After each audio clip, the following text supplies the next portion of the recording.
They say silence is the sound of death, and in Nogales, that silence became its own kind of scream, an echo of smoke, blood, and broken lives that would engulf two nations.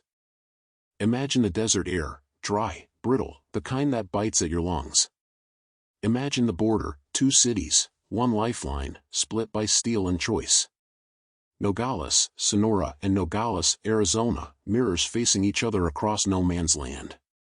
A place where families cross for groceries, traditions, school, a handshake away from your neighbor. But beneath that ordinary world lay something darker, something that would rip apart the rhythm of a town, and set it ablaze. On April 22, 2025, federal agents descended upon Nogales, Arizona. Their target, Emmanuel Martimiano Leon Soto, a high-ranking figure in the Sinaloa Cartel, indicted for running vast networks smuggling fentanyl, methamphetamine, and cocaine across the border. His arrest was the final piece in a sweeping case, 38 individuals accused of drugs, money laundering, conspiracies that spanned two countries. But for Nogales, this wasn't closure. It was an ignition point, a spark in a tinder-dry place. Because in that moment, Nogales wasn't just caught in a raid. It became a battlefield. And yet, that was only the beginning. A few months later, in July 2025, Ismael El Mayo Zambada, aged patriarch of the Sinaloa Cartel, was arrested near El Paso alongside one of El Chapo's sons. His capture collapsed the fragile equilibrium inside Sinaloa. The fallout was immediate. In the first half of 2025, homicides in Sinaloa rose from 224 to 883, and more than 1,500 people disappeared. This wasn't an isolated war, it was a relentless civil war spilling into every corner of cartel territory. In Nogales, silent, resilient, naively innocent, felt every tremor. In May 2025, U.S. authorities stepped forward. Leaders tied to the Sinaloa Cartel's Beltran-Leyva organization were officially charged with narco-terrorism. Not just traffickers anymore, but terrorists. Entire towns realized their worst fears, that cartels weren't content with smuggling, they sought power through chaos. One man and his son allegedly produced tens of thousands of kilos of fentanyl, poison disguised in tiny capsules, destined for American streets. But Nogales? Nogales became more than a crossing point. It became the front line. Now picture this, trailers burned behind guardrails. Neighborhoods emptied. The border crossing, once a conduit for families, now a stage for grief. And through all of it, the cartel's tentacles, pressuring, silencing, seizing. The city caught in the middle, trapped by fear. Because when the border ignites, everyone becomes a suspect. Every neighbor could be a target. Every crossing becomes a gamble with no winners. And this is where it begins, Nogales on fire. You are watching True Crime Cartel Originals. Before we dive into today's story, I've got one small favor to ask. If you love deep, real stories like this, tap the like button, hit subscribe, and drop a comment below telling us which city you're watching from. It helps more than you know, and it allows us to keep bringing you stories no one else dares to tell. Now, let's get into the story. Nogales. A city with two faces, two names, and two nations stitched together by the desert. On one side, Nogales, Arizona, a quiet American border town, small businesses, schoolyards, and suburbs. On the other, Nogales, Sonora, its larger, noisier sibling, bustling with markets, music, and the pulse of Mexican life. For decades, these twin cities lived in a fragile harmony, bound by commerce, culture, and bloodlines.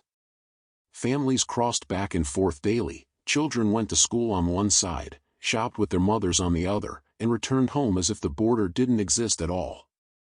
But borders are not just lines. They are front lines. And in Nogales, that invisible thread of unity would become the very rope cartels used to strangle the city's peace. To understand how Nogales burned, we must first understand its pulse. For most of the 20th century, Nogales was a gateway, an artery for legal trade, tourism, and the occasional smuggler carrying contraband under the nose of authorities. Small-time bootleggers, coyotes guiding migrants through desert trails, and families carrying hidden bottles of tequila across to Arizona. These were the shadows that defined Nogales. Harmless in comparison to what would come. By the 1980s, the Mexican drug trade was transforming. Colombian cartels like Medellin and Cali needed new highways into the United States. The Arizona border, with its rugged terrain and sprawling desert, offered exactly that. In Nogales, straddling Interstate 19 and directly linked to Tucson and Phoenix, was suddenly more than just a dusty crossing, it was a golden gate. In the beginning, it was marijuana. Tons of it, stuffed into vehicles, disguised in produce trucks, or backpacked across rugged trails under the desert stars. Then came cocaine, powdered wealth flowing north, while weapons and cash flooded back south. By the late 1990s, as Joaquin El Chapo Guzman rose to prominence, Nogales had already become a jewel in the crown of Sinaloa's smuggling empire. Yet for the people of Nogales, life went on with eerie normalcy. Children still played soccer near the rusting border fence. Families still crossed on Sundays to shop at U.S. supermarkets. But beneath that rhythm, cartels dug their claws in deeper, buying police, intimidating politicians, and embedding themselves into the very soil. It was the tunnels that first whispered the truth. Ingenious, terrifying, and relentless, the Sinaloa Cartel built underground highways stretching from Sonora into Arizona. Some were crude, just narrow dirt passages carved with shovels and sweat. Others were feats of engineering, reinforced walls, lighting, ventilation, even rail systems to move cargo. U.S. Border Patrol agents discovered tunnel after tunnel, yet for every one exposed, two more seemed to appear. Each tunnel told a story, of desperation, of innovation, of power unchecked. And with each discovery, Nogales realized it was sitting on a labyrinth, a city above, and a cartel kingdom beneath. But tunnels weren't the only shadow. Above ground, violence began to seep into the streets. At first, it was whispers, businessmen paying protection fees, families quietly selling homes and leaving town, police officers suddenly resigning without explanation. Then the killings began. A shop owner found shot in his doorway. A young man kidnapped after school, his family warned to keep silent. A local police commander executed in broad daylight, his badge tossed onto his body as a warning. And yet, people still clung to normalcy. Life had to go on, even under the weight of fear. Mothers still held their children's hands at the market. Fathers still kissed their families goodbye before crossing to work in Arizona. But every goodbye carried a quiet question: will I come back? The U.S. side wasn't immune either. Nogales, Arizona, once proud of its safety and quiet, began to see its own cracks. Border Patrol agents faced ambushes. Cash seizures skyrocketed. Methamphetamine, cheap, potent, devastating, started appearing in Tucson, Phoenix, and across the American Midwest, much of it traced back through Nogales. For local residents on the Arizona side, the war felt like a storm on the horizon, close enough to see the lightning, close enough to hear the thunder, but still far enough away to pretend safety was certain. That illusion would not last. Then came the night that changed everything. A convoy of armed men rolled into Nogales, Sonora, dozens of vehicles, headlights blinding, rifles raised high. They opened fire on a rival house, bullets shredding walls, windows, and silence itself. Civilians screamed, hiding beneath tables, mothers clutching children as glass rained down. When the shooting stopped, bodies littered the ground.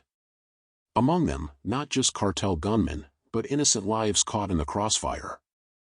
The message was unmistakable: Nogales was no longer a city in the shadows of cartel wars. It was the cartel war. News spread quickly across the border. The U.S. press framed it as spillover violence. Mexican outlets reported it as another day of chaos. But for Nogales, it was neither. For Nogales, it was the loss of innocence. The night a quiet border town became the front line of a war no one asked for. And still, it was only the beginning. With each passing week, more bodies fell. Corrupt officials were bought, honest ones killed. Smuggling grew bolder. Children vanished. Gunfights erupted in neighborhoods once considered untouchable. The tunnels, the drugs, the silence, all of it had led to this boiling point. And Nogales, a city once known for family, trade, and resilience, had become something else entirely, a battlefield dressed as a border town. This is how the fire began. A city with two names, two nations, and one fate, consumed not overnight, but piece by piece, silence by silence, until flames rose from the very streets. And if you think this was the peak, if you think this was as far as the Sinaloa Cartel would go, then you don't yet know the war that came next. Violence is like fire, it doesn't stay contained. Once lit, it spreads into every crack, every home, every heart. And in Nogales, the spark became a blaze that no one could extinguish.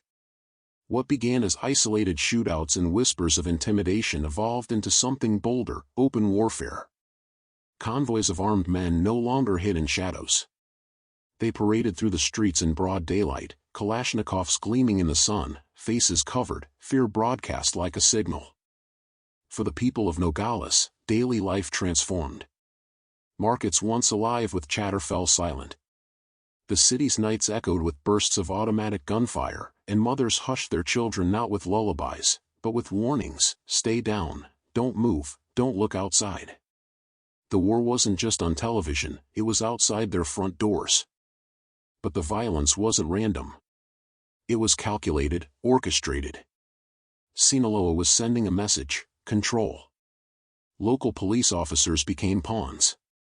Some took bribes and turned away, while others, those who refused, paid the ultimate price. Executed in daylight, their uniforms stained red, their deaths broadcast as warnings to the rest. The community's trust in law and order crumbled. Who could protect them when the very people sworn to defend them were either bought or buried? And then came the tunnels, again. Only this time, they weren't whispers of ingenuity, they were headlines, embarrassments, symbols of just how deeply Sinaloa had embedded itself. Border Patrol agents unearthed yet another sophisticated tunnel in 2025, reinforced concrete walls, electricity, and ventilation systems. Some stretched for football fields, ending in quiet suburban houses on the Arizona side. Each tunnel discovered was hailed as a victory. Yet each one exposed felt like proof that countless others remained hidden. The earth beneath Nogales was alive, carved into arteries feeding Sinaloa's empire. The drugs flowed north: fentanyl, meth, heroin, cocaine. And with them came death. Across the United States, overdoses surged. Behind every statistic was a needle, a pill, a baggie that likely passed through Nogales. The border town was no longer just geography. It was the bloodstream of an international crisis. On the streets of Nogales, Sonora, the killings escalated. Cartel hitmen left bodies hanging from bridges, a grotesque spectacle meant to terrify. Drive-by shootings tore through family gatherings. Explosions ripped through quiet blocks at midnight. Each act was theater, blood-soaked performances designed to prove dominance. But the violence wasn't only physical. It was psychological. Everyone felt watched. Cartel halcones, lookouts, perched on rooftops, teenage boys with radios reporting every movement of police, military, or strangers. Every neighborhood had eyes, and every outsider was suspect. Trust evaporated. Neighbors avoided each other. Conversations fell silent in cafes. Fear became the common language of Nogales. The United States noticed. DEA agents and federal prosecutors increased operations, intercepting shipments and making high-profile arrests. In press conferences, officials called it progress. But inside Nogales, residents laughed bitterly. For every arrest, 3 new gunmen appeared. For every shipment seized, another slipped through the earth unseen. The war wasn't just about drugs anymore. It was about control, about who ruled Nogales. And then, a turning point. In late 2025, a gunfight erupted in the heart of Nogales, Sonora. Rival factions of the Sinaloa Cartel clashed, sons of El Chapo against loyalists of El Mayo. The streets became rivers of bullets. For hours, the sound of warfare echoed across the border, even heard in Nogales, Arizona. American families stood on their porches, frozen, listening as if war had arrived in their own backyards. When dawn broke, bodies lay sprawled across sidewalks. Burned-out trucks smoldered. The smell of gunpowder and death lingered like a suffocating fog. Nogales had crossed the threshold, not just a cartel city, but a battlefield where alliances dissolved into chaos. From that moment, Nogales would never be the same. Its identity, once a bridge of family and commerce, was swallowed by fear. The cartel war wasn't coming. It was here. And the fire had only just begun to spread. There comes a moment in every war when the line is crossed, when the violence reaches a scale so vast that it no longer feels like crime, but something closer to open conflict. For Nogales, that moment arrived quietly, almost without warning. It wasn't one event, but a series of shocks that accumulated, gunfights so loud they shook windows in Arizona, assassinations carried out in broad daylight, convoys of cartel trucks outnumbering the city's own police force. By late 2025, Nogales had reached a breaking point. The cartels no longer hid in the shadows. They drove openly through Nogales, their SUVs armored with steel plates, painted in camouflage like makeshift tanks. On rooftops, Alcones scanned the streets below, reporting every movement of police, every patrol car that dared to roll past. And in neighborhoods once alive with music and laughter, silence fell heavy, broken only by the sound of helicopters circling overhead. One of the most shocking moments came when the cartel staged an ambush against a military convoy in broad daylight. Federal soldiers thought they were hunting cartel leaders. Instead, they drove into a trap, roads blocked by burning cars, rooftops alive with snipers. For 2 hours, Nogales was turned into a war zone. By the time reinforcements arrived, more than a dozen soldiers lay dead, their vehicles riddled with bullets, their uniforms soaked in blood. The ambush sent a chilling message: even Mexico's army was vulnerable here. The response was swift but flawed. The government announced new deployments of the National Guard, checkpoints along the border, and raids targeting cartel strongholds. But each action was met with retaliation. Gunmen blocked highways with stolen buses, burned businesses to the ground, and assassinated politicians bold enough to speak against them. Every step forward for the state seemed to trigger 2 steps back. Nogales was becoming ungovernable. Meanwhile, the battle for dominance inside the Sinaloa Cartel spilled into the streets. El Chapo's sons, the Chapitos, fought to expand their grip, while El Mayo's loyalists clung to the old ways of discretion and strategy. Nogales became one of their bloodiest chessboards. One night, 5 bodies were found in the trunk of a car, tortured and marked with messages warning rivals. Another morning, entire families woke to graffiti on their walls: "This is Chapito's territory." The city wasn't just a battleground, it was a billboard for terror. For residents, survival meant silence. Speaking out, even whispering the wrong name, could be fatal. Taxi drivers were recruited as informants. Store owners were forced to pay protection fees. Teachers were threatened into silence when their students disappeared. And parents prayed that their children would not be the next to vanish. Life in Nogales had become a cruel lottery: who would be targeted next, and who would be spared? The violence didn't stop at the border. On the U.S. side, Nogales, Arizona, felt the tremors. Residents heard the gunfire echoing at night. Smugglers crossed through storm drains and desert trails, bringing not only drugs but the threat of violence with them. U.S. agents reported spotting scouts with high-powered binoculars, tracking their every move. Arizona residents who once thought of the border as a line now saw it as a fragile shield, one firefight away from collapse. And then, in an event that shocked both sides of the border, cartel gunmen attacked a journalist. She had been investigating disappearances tied to cartel activity in Nogales. Her car was ambushed, riddled with bullets, just blocks from downtown. She survived, barely, but the message was clear: no one was untouchable, not even those who sought only to tell the truth.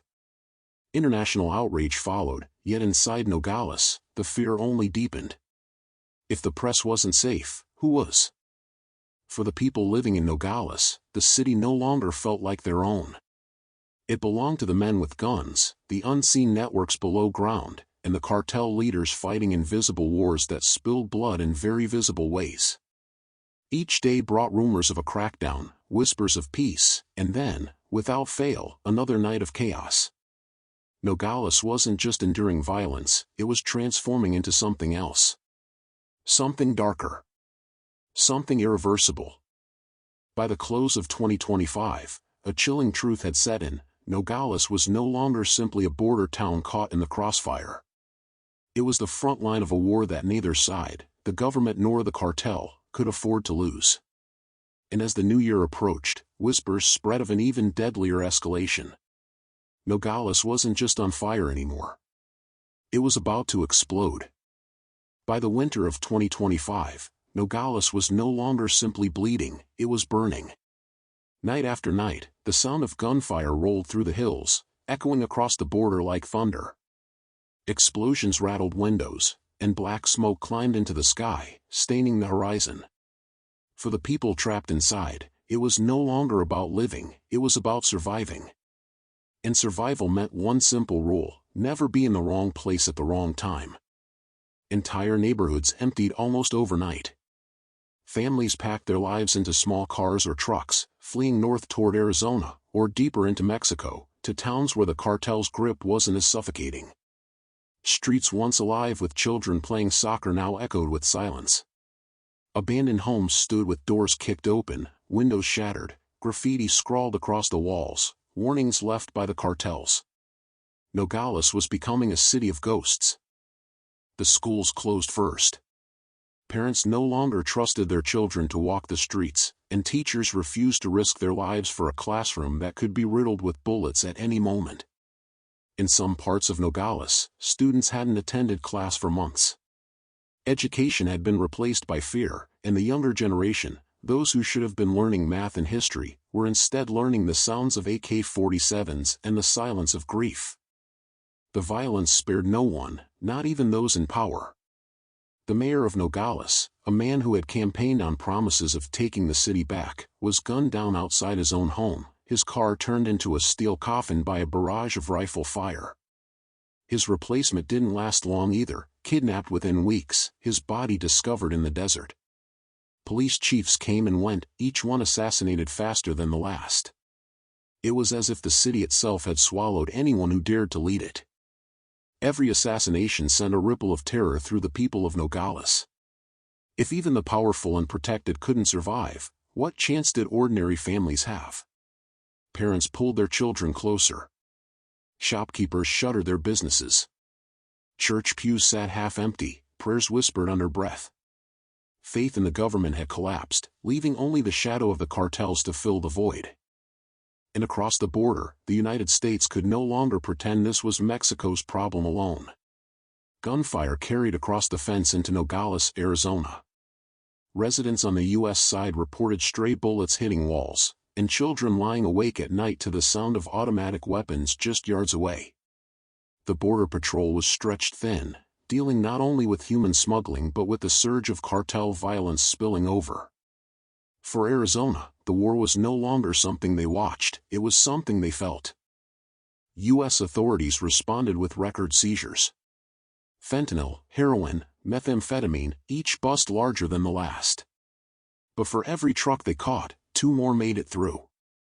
Hidden compartments, corrupt customs officials, tunnels dug beneath the desert floor, the cartels were always a step ahead. To the DEA, Nogales had become one of the most critical battlefronts in America's drug war. And yet, the flow of poison didn't slow. Inside Nogales, the chaos took on new forms. Bombings rocked the city, homemade devices planted in cars, detonated near police stations or government buildings. Each blast was a declaration of power, a reminder that the cartels were untouchable. And each explosion sent families running, clutching children, covering their ears against the thunder that rolled through the streets.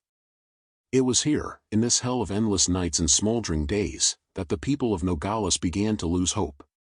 "The city is gone," one resident whispered to a reporter. "We're just waiting for the end." Businesses stood empty, churches silent, schools hollow.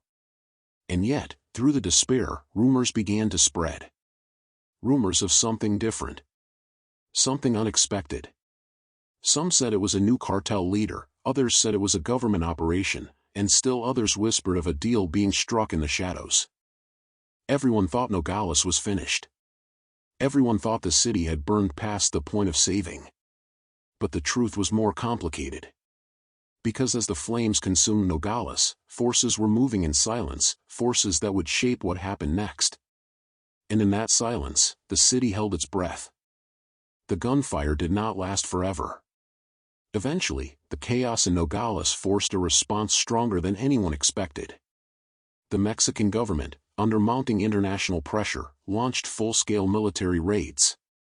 Convoys of armored vehicles rolled into the city, helicopters circled overhead, and soldiers in black masks stormed cartel safehouses one by one. The streets that had belonged to the cartels suddenly echoed with the sound of boots, shouted orders, and the thud of battering rams breaking down doors. The raids were brutal, surgical, and relentless. Dozens of suspected gunmen were arrested in the first days. Weapons caches were uncovered, assault rifles stacked like firewood, grenades and rocket launchers hidden in warehouses. Cartel strongholds were leveled, their walls blown apart, leaving only charred ruins where operations once thrived. For the first time in years, Nogales felt the weight of government authority pressing down. And yet, calm did not return overnight.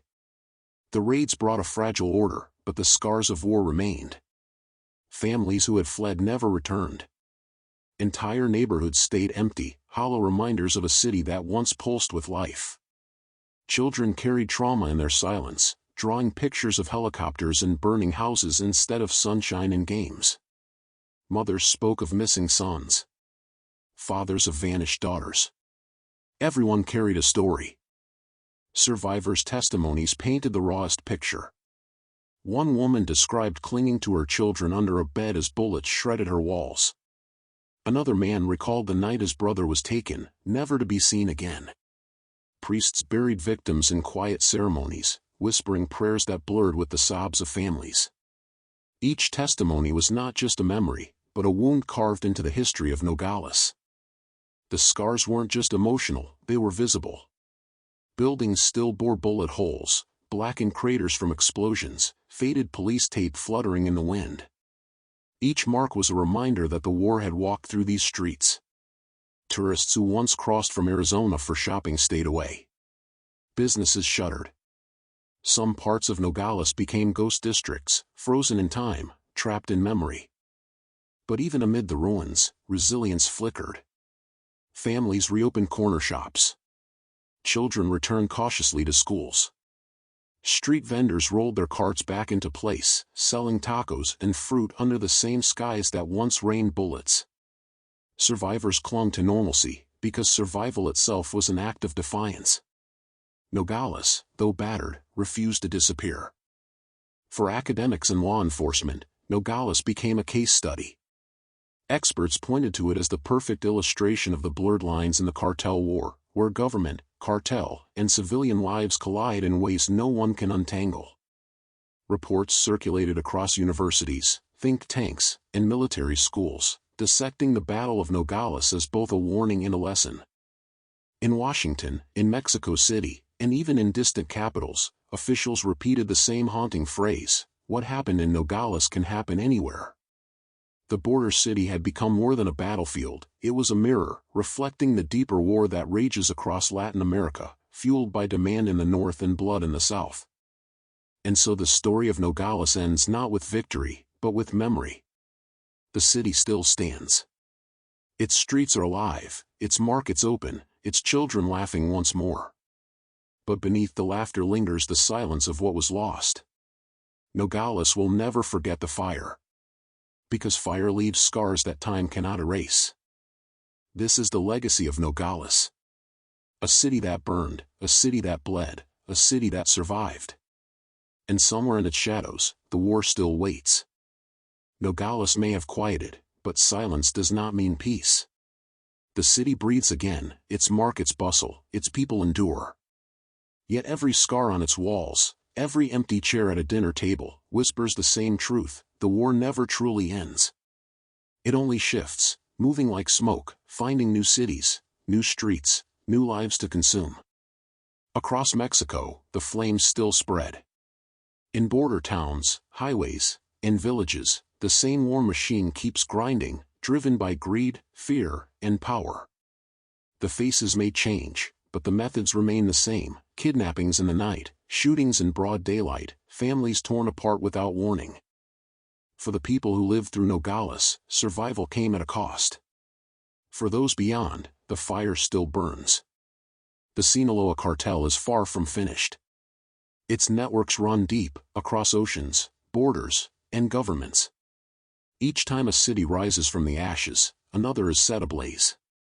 And yet, Nogales remains a warning.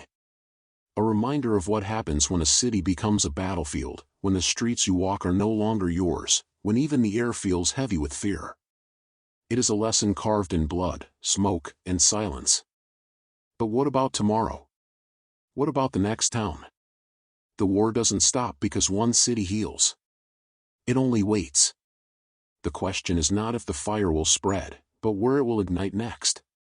From the northern deserts to the southern jungles, the story repeats itself. Cartels shifting like shadows, chasing power and leaving devastation. Officials call it a fight for order. Survivors call it a struggle for life. And in the middle stands Mexico, torn yet unbroken. Nogales taught the world one thing: no city is untouchable, no street is safe once the war arrives. And while this city may have survived, the echoes of its fire spread far beyond the border. So remember this: Nogales may have quieted, but across Mexico, the war rages on. The cartel is far from finished. And in the shadows, the next story is already waiting to be told. Because in Nogales, the fire never really went out. It still burns. Quiet. Waiting. Watching. If the fire of Nogales left you shaken, you're not alone. These stories are more than history, they're warnings, still echoing across Mexico today. And if you want to keep uncovering the hidden truths behind cartel wars, corruption, and survival, stay with us. Subscribe now, so you don't miss the next untold story, the ones authorities try to bury, but survivors can never forget. Every view, every share, every comment helps these voices rise from the shadows. Your support keeps these stories alive.